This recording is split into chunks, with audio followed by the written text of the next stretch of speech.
Mari sebelum kita akan mulai ibadah online pada saat pagi hari ini, kita terlebih dahulu kita akan berdoa. Dialah kuasa Tuhan yang menyertai kami mengurapi pelayan-pelayan pada saat pagi hari ini. Kita akan angkat pujian betapa hebat kuasa Tuhan.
Gembala kami yang baik, Tuhan kami Yesus Kristus, kembali ya Tuhan pada saat pagi hari ini kami naikkan puji dan syukur kehadirat Engkau, di mana ya Tuhan sebentar Tuhan kami akan beribadah online pada saat pagi hari ini.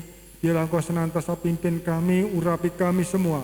Pelayan-pelayan yang akan melayani pekerjaan pada saat ini pagi, juga kami semua ya Tuhan yang berada di rumah, biarlah senantiasa memuliakan akan Engkau. Biarlah berbakti bersama-sama kami di dalam memuliakan akan Engkau ya Tuhan. Engkau pimpin kami ya Tuhan dari awal pertengahan sampai akhirnya. Biar kuasa Tuhan yang menyertai kami, urapi kami semua, dan kami akan mulai ibadah online pada saat pagi hari ini. Hanya di dalam nama Tuhan kami Yesus Kristus, kami berdoa dan mengucap syukur. Terima kasih Tuhan. Haleluya. Amin. Baik, puji Tuhan, kita sudah akan memuji-mujiakan Tuhan. Mari kita semuanya memuliakan akan Tuhan. Biarlah pujian kita berkenan di hadirat Tuhan. Kita akan pujian-pujian, kita dipilih.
Baik, kita akan sambung dengan pujian Tuhan menetapkan langkah-langkah.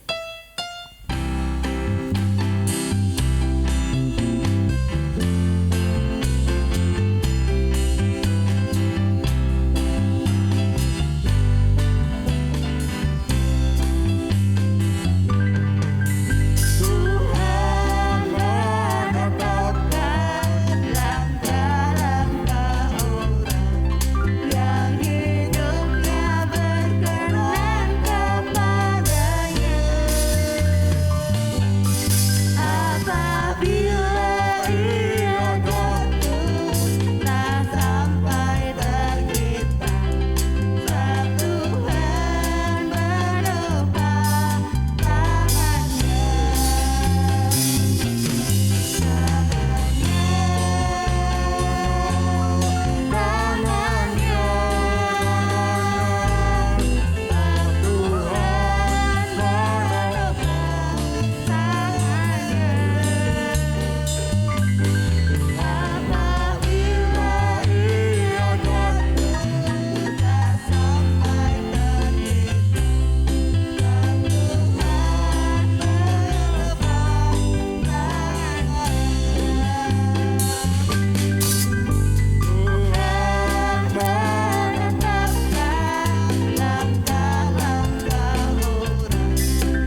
Langkah-langkah kita semua, ialah kita semuanya dipimpin oleh Tuhan. Meskipun apa-apa yang terjadi, kita akan memuliakan Tuhan. Kita akan sambung ujian, tambah hari tambah cinta Yesus.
Semakin hari semakin mencintai akan Tuhan. Meskipun apapun yang terjadi dalam dunia ini, kita tetap pandang Tuhan kita Yesus Kristus. Kita benci akan dosa. Mari kita, sebelum kita akan mendengarkan firman Tuhan, mari kita terlebih dahulu kita akan berdoa. Doa kita akan pujian, firman-Mu pelita bagi kami.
Baik, puji Tuhan, mari kita akan berdoa, yaitu ibadah pada pagi hari ini atau siang hari ini.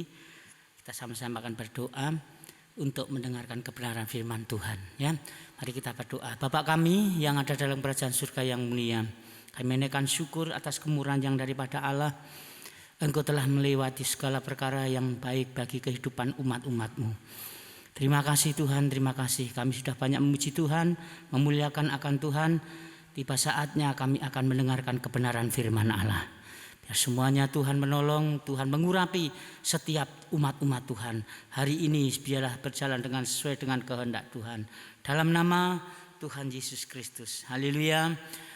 Amin. Baik, puji Tuhan. Kita akan masuk yaitu dalam kebenaran firman Tuhan. Firman Tuhan pada pagi hari ini mengenai yaitu tentang yaitu memuliakan Allah dengan yaitu tubuh yang yaitu sungguh-sungguh yaitu berkenan di hadapan Tuhan. Ya, muliakan Allah dengan yaitu tubuhmu. Ya, dalam firman Tuhan yang terdapat 1 Korintus pasalnya yang ke-6 ayat yang ke-20 mengatakan, sebab kamu telah dibeli dan harganya telah lunas dibayar, karena itu muliakan Allah dengan tubuhmu. Baik, puji Tuhan, sikap yaitu pemikiran kita, biarlah kita yaitu menjaga tubuh kita, ya, beribadah dengan yaitu segenap tubuh kita dengan yaitu berkenan di hadapan Tuhan. Yang pertama tadi dengan jelas yaitu muliakan Allah dengan yaitu tubuhmu, dengan segenap kehidupanmu. Ya, di situ dikatakan dengan jelas yaitu biarlah kita cara hidup kita beribadah kepada Tuhan. Cara hidup kita yaitu berkenan di hadapan Tuhan. Orang yang beribadah, orang yang percaya kepada Tuhan harus melakukan dengan yaitu kehidupan yang selalu mempunyai iman, suatu pengharapan kepada Tuhan itu. Menjaga tubuh kita supaya tubuh kita yaitu untuk memuliakan Tuhan, untuk beribadah dengan yaitu berkenan di hadapan Tuhan. Dengan cara bagaimana? Dengan cara hidup yang sehat atau hidup yang berkenan di hadapan Tuhan. Mempunyai iman, suatu pengertian yang berkenan di hadapan Tuhan. Tadi dikatakan biarlah kita bersifat yaitu hidup yang yaitu layak di hadapan Tuhan. Ya. Walaupun kehidupan kita, tubuh kita, jiwa kita, roh kita jaga, biarlah kita tetap yaitu beribadah. Kita tetap jaga, biarlah kita menyembah akan Tuhan. Di dalam pujian, di dalam yaitu kehidupan, dengan yaitu faktor-faktor tubuh kita untuk melakukan suatu yaitu peribadahan.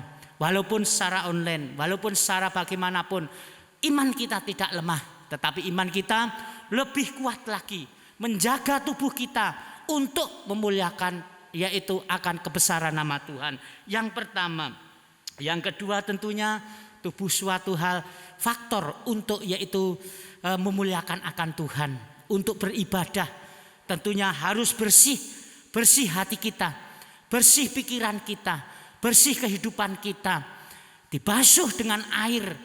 Dibasuh dengan yaitu hal pengertian air ada suatu yaitu faktor untuk kehidupan. Yang pertama, muliakan Allah dengan tubuhmu, dengan yaitu yang berkenan di hadapan Tuhan.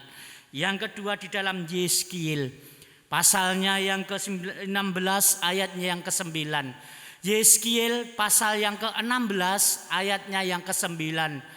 Aku membasuh engkau dengan air untuk membersihkan darahmu daripada, dan aku yaitu mengurapi engkau dengan minyak. Ya, itu hal. Kalau yang kedua kita yaitu harus kita basuh tubuh kita, jiwa kita, roh kita. Kita basuh dengan pemikiran yang berkenan di hadapan Tuhan. Ini berbicara yang kedua tentunya mengenai air. Ya, aku membasuh engkau dengan air. Ya. Suatu hal kalau kita lihat untuk membersihkan yaitu tubuh kita, membersihkan yaitu kehidupan kita. Biar kalau kita beribadah dengan bersih hati, bersih pikiran kita, bersih yaitu tubuh kita, itu semua berkenan di hadapan Tuhan. Apalagi kita menjalani yaitu keimanan yang bersih di hadapan Tuhan. Tuhan selalu akan menyertai dalam kehidupan kita. Pentingnya hidup yang bersih.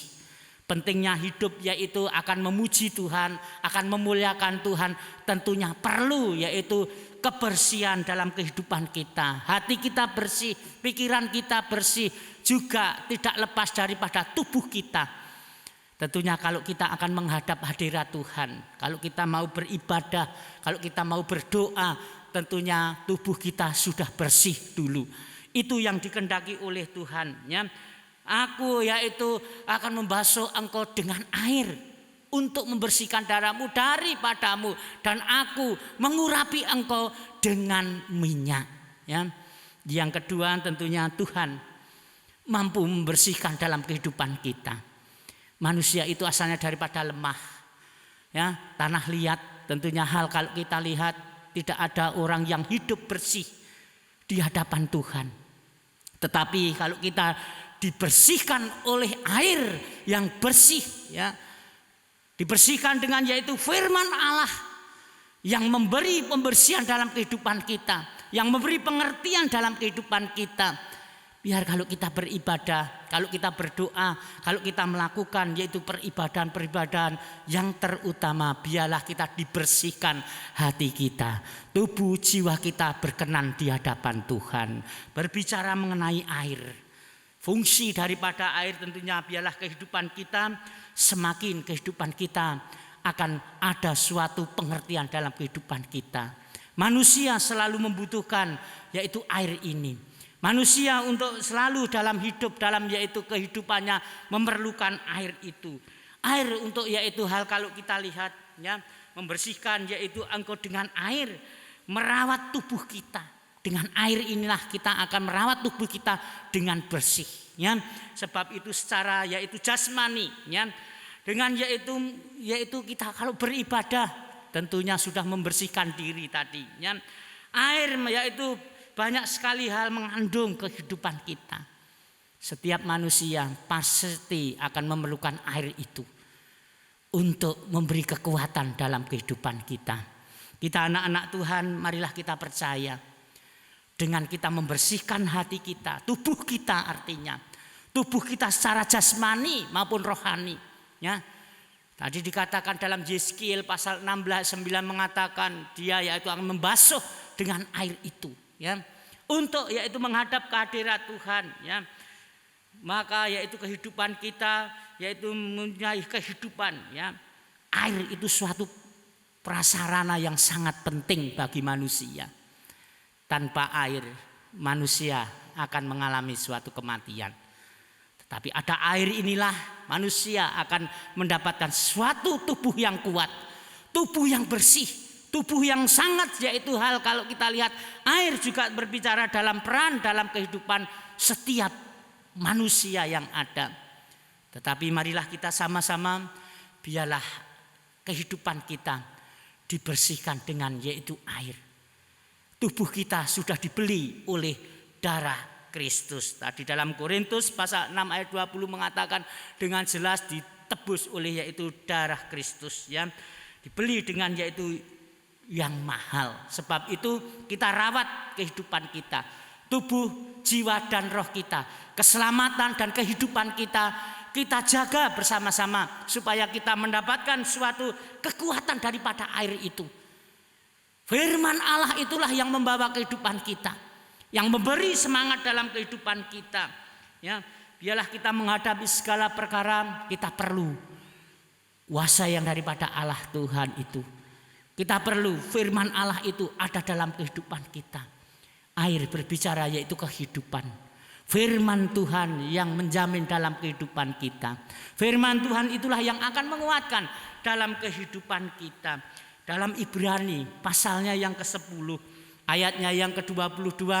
Karena itu marilah kita menghadap Allah dengan hati yang tulus, ikhlas dan keyakinan iman yang teguh. Oleh karena hati kita telah dibersihkan dari hati nurani yang jahat dan tubuh kita telah dibasuh dengan air yang murni. Kita sudah dicucikan oleh darah Kristus. Ya, sebab itu karena itu marilah kita menghadap hadirat Allah dengan hati yang tulus, hati yang ikhlas. Kita sudah ditebus oleh darah Kristus itu. Air daripada firman Allah itulah yang membersihkan dalam kemurnian dalam kehidupan kita.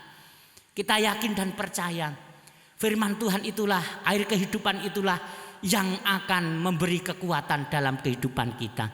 Biarlah tambah hari anak-anak Tuhan, tambah hari tambah selalu, yaitu hidup dalam bersih di hadapan Tuhan. Tubuh, jiwa dan rohnya bersih di hadapan Tuhan. Karena kita sudah dibeli dengan harga yang mahal. Dibeli dengan harga yang lunas, dalam yaitu 1 Korintus pasal 6 ayat 20 tadi mengatakan, kita bersyukur kepada Tuhan. Tuhan tak pernah tinggalkan jemaatnya. Tuhan tidak pernah tinggalkan umat-umatnya. Biarlah kita hidup yaitu bersikap bersih di hadapan Tuhan. Secara rohani maupun secara jasmani kehidupan kita bersih, berkenan di hadapan Tuhan. Tuhan Yesus memberkati dalam kehidupan kita. Air yaitu berperan untuk yaitu hal kalau kita lihat kepentingan kehidupan, ya. Tanpa air manusia akan mengalami suatu kelemahan. Karena ada air kehidupan itulah manusia mendapatkan suatu kekuatan yang daripada Tuhan. Ada contoh di dalam yaitu firman Allah.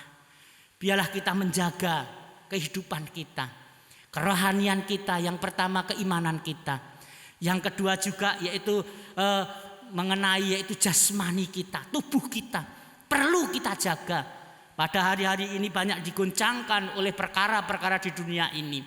Tetapi ingatlah, air kehidupan itulah yang akan memberi kekuatan dalam kehidupan kita semua. Tuhan Yesus selalu menolong dalam kehidupan kita. Ada suatu kehidupan, air kehidupan. Juga hal kalau kita lihat tubuh itu harus ada kekuatan dalam kehidupan kita. Ya, roti kehidupan. Ya, makan roti kehidupan, firman Allah itulah yang akan memberi semangat kekuatan dalam kehidupan kita. Secara jasmani, biarlah kita ada suatu roti kehidupan itu. Firman Allah itulah yang akan memberi kekuatan dalam kehidupan kita. Ketika kita lemah, ketika kita sakit, ketika tidak berdaya, Allah kita adalah yaitu yang memberi air kehidupan, yang memberi roti kehidupan itulah yang memberi semangat setiap umat Tuhan. Jadi marilah kita sama-sama. Yang pertama, mari kita menjaga iman kita. Secara rohani mari kita jaga. Iman kita jangan sampai lemah. Iman kita jangan sampai mati. Yang kedua, marilah kita jaga tubuh kita. Sebab tubuh kita sudah dibayar oleh yaitu Kristus dengan lunas, yaitu yang sangat mahal. Korban di kayu salib itulah yang membawa kehidupan kita. Hidup yang berkenan di hadapan Tuhan. Ada suatu pengampunan yang daripada Tuhan. Ya. Raja Salomo berkata, ya, biarlah kita menjaga kehidupan kita, kesehatan kita, keadaan kita. Perlunya hikmat itu. Ya. Raja Salomo berkata dengan jelas di dalam Amsal pasalnya yang ke-23 ayatnya yang ke-7, yang ketiga sampai yang ke-7. Saya ulangi lagi, Amsal pasalnya 23 ayat yang ketiga sampai ke-7. Di situ dikatakan dengan jelas Raja Salomo menasihati cara hidup yang itu mendapatkan suatu kesehatan, cara hidup, pola hidup yang mendapatkan suatu pengertian yang benar di hadapan Allah. Ya.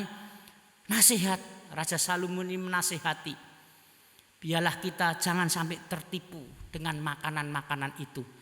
Makanan-makanan itu yang lezat-lezat itu yaitu menipu dalam hidup kita.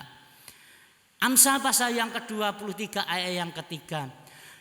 Jangan ingin akan makanannya, yang lezat itu adalah hidangan yang menipu. Dengan jelas yaitu ungkapan daripada Raja Salomo ini mengenai tubuh, mengenai makanan, pola pikir makanan yang begitu rupa, ya, sangat detail sekali.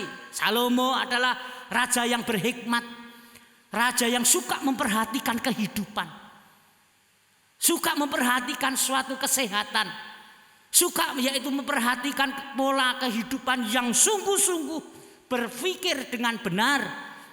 Maka dia mengungkapkan mengenai makanan itu sangat hati-hati. Jangan ingin makan makanannya yang lezat, itu adalah hidangan yang menipu. Firman Tuhan itu ya dan amin.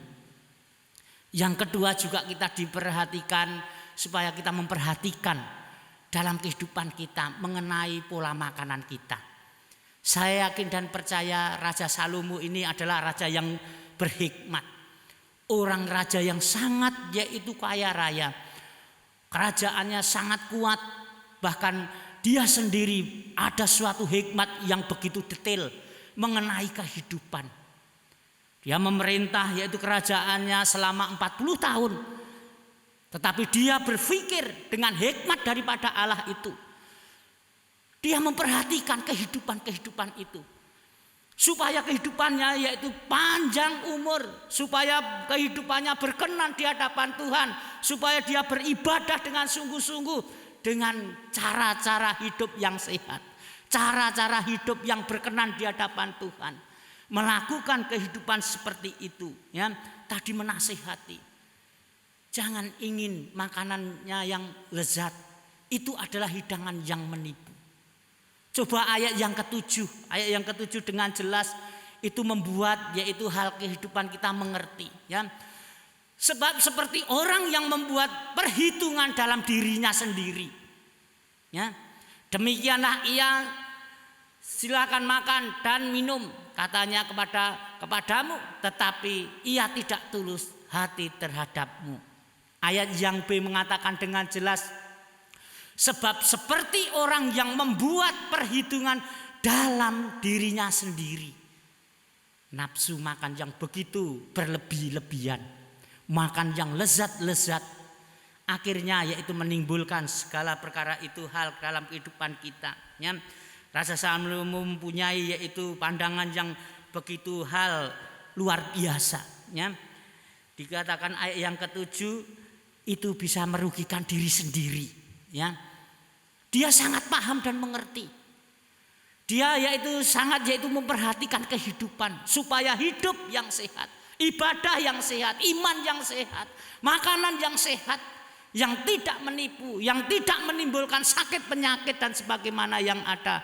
Begitu hebat hikmat yang daripada Allah yang ada di dalam yaitu Salomo ini. Begitu hebat yaitu kuasa yang daripada Tuhan selalu menyertai Raja Salomo ini. Rakyatnya, hidupnya yaitu pola pikirnya yaitu diatur sedemikian. Diberi pengertian-pengertian yang jelas supaya yaitu tubuh kita untuk menyembah akan Tuhan sehat kuat. Kalau kita yaitu sehat kuat, ibadah kita, doa kita, biarlah semuanya itu berkenan di hadapan Tuhan. Fungsi yang luar biasa. Doa orang benar itu selalu didengar oleh Tuhan. Sebab biarlah kita semua kita berdoa kepada Tuhan. Biarlah Tuhan memberi umur panjang dalam kehidupan kita. Tentunya kita bisa menjaga tubuh kita untuk beribadah, untuk berdoa. Firman Allah tadi, air kehidupan itulah yang membawa kehidupan kita semakin kuat, kehidupan kita semakin berkenan di hadapan Tuhan. Juga Salomo, dia itu memperhatikan ketika kehidupan manusia yang lama itu, artinya yaitu manusia-manusia yang sungguh yaitu hidup yang berkenan di hadapan Tuhan. Toh buktinya bisa menjaga tubuhnya. Toh buktinya dia yaitu melakukan peribadahan itu dengan tubuh yang semangat, dengan tubuh yang sungguh-sungguh. Maka Tuhan memperpanjang umurnya, ya. Coba di dalam satu Kejadian pasalnya yang kelima, ayatnya yang kelima. Inilah orang-orang yang berkenan di hadapan Tuhan. Maka Tuhan memberi umur yang panjang, ya. Jadi Adam mencapai umur 930 tahun. Lalu ia mati, ya. Umur zaman dahulu panjang-panjang karena dia hidup yang berkenan di hadapan Tuhan, beribadah dengan semangat, beribadah tidak lemah, imannya sangat kuat, ya, tubuhnya juga kuat-kuat. Semuanya untuk yaitu beribadah, semuanya untuk berdoa, semuanya untuk di bait Allah, semuanya untuk yaitu melakukan kewajiban-kewajiban yang perlu dia perhatikan, yang perlu dia jalani dengan tulus ikhlas di hadapan Tuhan. Bisa menjaga secara rohani, juga bisa menjaga diimbangi dengan secara jasmani tadi, ya. Tuhan selalu memberkati. Inilah orang-orang yang zaman dahulu, orang-orang yang hidup di dalam Tuhan, ya, berkenan di hadapan Tuhan, umurnya panjang, ya. Coba ayat yang ke-27, ya. Itu umur yang sangat panjang. Jadi Metusalah mencapai umur 969 tahun, lalu ia mati. Metusalah mencapai umur 969 tahun, lalu ia mati. Metusalah orang yang berkenan di hadapan Tuhan. Dia yaitu hidup, yaitu menjaga kehidupannya, hidup yang berkenan di hadapan Tuhan. Juga yaitu cara yaitu berpikir, cara melakukan, cara yaitu beribadah, cara yaitu dia yaitu mempertahankan yaitu kehidupan atau yaitu kesehatannya dia terjaga. Hidup yang berkenan di hadapan Tuhan dengan yaitu sungguh-sungguh, ya. Tentunya hidup yang berkenan di hadapan Tuhan. Hilangkanlah suatu kekhawatiran-kekhawatiran itu. Jangan sampai kehidupan kita lemah, iman kita lemah, kehidupan secara jasmani kita juga lemah, jangan. Tetapi lebih hari lebih maju lagi, lebih hari lebih yaitu percaya kepada Tuhan. Sebab muliakan Allah dengan tubuhmu, dengan semangat. Walaupun secara online kita tetap ibadah, kita tetap bersandar kepada Tuhan. Tidak yaitu lemah iman kita, tetapi kita memandang orang-orang yang seperti Metusalah, seperti yaitu orang-orang tadi Adam dan Hawa tadi diperpanjang umurnya oleh Tuhan. Orang yang hidup berkenan di hadapan Tuhan. Setiap langkah-langkah orang yang hidup yang berkenan di hadapan Tuhan, Tuhan selalu akan menyertai dalam kehidupan umat-umatnya. Yang ketiga, yang terakhir, biarlah kita jangan takut walaupun menghadapi segala perkara. Mungkin hal kalau kita lihat diguncangkan oleh yaitu hal kalau kita lihat wabah virus-virus yang ada di muka bumi ini, percayalah Tuhan semuanya yang akan menentukan. Tuhan akan semuanya yang akan menyelamatkan dalam kehidupan kita. Yang penting jangan hidup takut, ya. Jangan hidup ada kekhawatiran-kekhawatiran, ya. Seperti Ayub pernah mengungkapkan dalam kehidupannya, ya. Ayub pasal yang ketiga ayatnya yang ke-25, ya. Di situ Ayub mengungkapkan dengan jelas, ya, dalam Ayub pasal yang ketiga ayat yang ke-25. Karena yang kutakutkan itulah yang akan menimpa aku, dan yang kucemaskan itulah yang akan mendatangi aku, ya. Jadi yang terakhir, janganlah kita hidup dalam ketakutan. Ayub mengungkapkan, Ayub juga berbicara mengenai kehidupan. Barang siapa yang lemah hati, barang siapa yang takut, barang siapa yaitu yang tawar hati, maka justru itu akan datang menimpa kepada kita. Tetapi percayalah, segala perkara itu Tuhan yang menciptakan langit dan bumi, Tuhan yang membentuk manusia. Tentunya Tuhanlah yang akan menyelamatkan setiap umat-umat manusia. Asal jangan hidup dalam ketakutan. Serahkan segala kekhawatiranmu kepada Tuhan, maka engkau akan mendapatkan kekuatan di dalamnya. Sebab itu di situ dikatakan Ayub mengungkapkan, karena yang kutakutkan itulah yang menimpa aku, dan yang kucemaskan itulah yang akan mendatangi aku. Kalau orang yang was-was, pasti justru apa yang dipikirkan akan datang kepada kita. Tetapi serahkanlah semuanya itu kepada Tuhan, biarlah kita hidup di dalam Tuhan, ya. Dalam ketakutan itu tidak ada kelegaan, ya. Dalam ketakutan itu akan lemah, ya. 1 Yohanes pasalnya yaitu 4 ayatnya yang ke-18. 1 Yohanes pasal yang ke-4 ayat yang ke-18. Di dalam kasih tidak ada ketakutan. Kasih yang sempurna melenyapkan ketakutan, sebab ketakutan mengandung hukum, dan barang siapa takut ia tidak sempurna di dalam kasih. Di dalam kasih itu tidak ada ketakutan. Saya yakin dan percaya kita semua di dalam Tuhan. Janganlah ada ketakutan. Segala perkara Tuhanlah yang akan menjamin dalam kehidupan kita. Keselamatan, kematian, dan kehidupan itu semuanya Tuhan yang akan memberi keselamatan dalam kehidupan kita. Yang terpenting, yang terakhir, janganlah hidup dalam ketakutan. Percayalah kepada Tuhan. Ada Tuhan yang sanggup menyelamatkan, ada Tuhan yang sanggup menghidupi, ada Tuhan yang sanggup memberi, yaitu pertolongan dalam kehidupan kita. Tuhan Yesus memberkati kita semua. Tuhan Yesus pernah berkata dalam Lukas pasal yang ke-8 ayat 50. Dia yaitu memberi suatu hal yang baik, memberi kekuatan kepada seseorang. Tetapi Yesus mendengarnya dan berkata kepada Yairus, jangan takut, percaya saja dan anakmu akan selamat. Ya, mari kita semua jangan dalam hidup ketakutan. Tetapi seperti tadi firman Tuhan, biarlah kita hidup di dalam Tuhan, bisa menjaga secara rohani, bisa menjaga secara tubuh jasmani kita berkenan di hadapan Tuhan. Intinya ada semangat dalam hidup, ada iman dalam kerohanian kita, ada yaitu hidup yang penuh yang perlu kita perhatikan supaya kita diberi Tuhan umur panjang seperti tadi dikatakan firman Allah, orang yang hidup di dalam Tuhan, hidup dalam kebenaran, maka Tuhan akan selalu menopang dalam kehidupannya. Tuhan Yesus memberkati kita semua. Puji Tuhan, Tuhan memberkati.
Aminkan pujian ini Tuhan. Engkau Allah yang baik, Allah yang berkenan dalam kehidupan setiap umat manusia. Dan kami bersyukur mulai awal pertengahan ibadah online ini, bila semuanya diberkati oleh Tuhan. Nama Tuhan dipermuliakan, nama Tuhan ditinggikan. Jemaat yang dikasihi oleh Tuhan, ialah engkau diberkati oleh Tuhan. Ada suatu keselamatan, kesehatan, kekuatan yang daripada Allah. Dalam nama Allah Bapa, Sang Putra dan Roh Kudus, satu nama yaitu Tuhan Yesus Kristus, biarlah engkau diberkati oleh Tuhan hari ini sampai selama-lamanya. Biarlah berkat keselamatan yang dari Tuhan berlaku setiap umat-umat Tuhan. Terpujilah nama engkau Tuhan, nama yang kudus, nama yang suci. Satu nama yaitu Tuhan Yesus Kristus. Bila semuanya berkenan di hadapan Tuhan, nama Tuhan dipermuliakan. Haleluya, amin.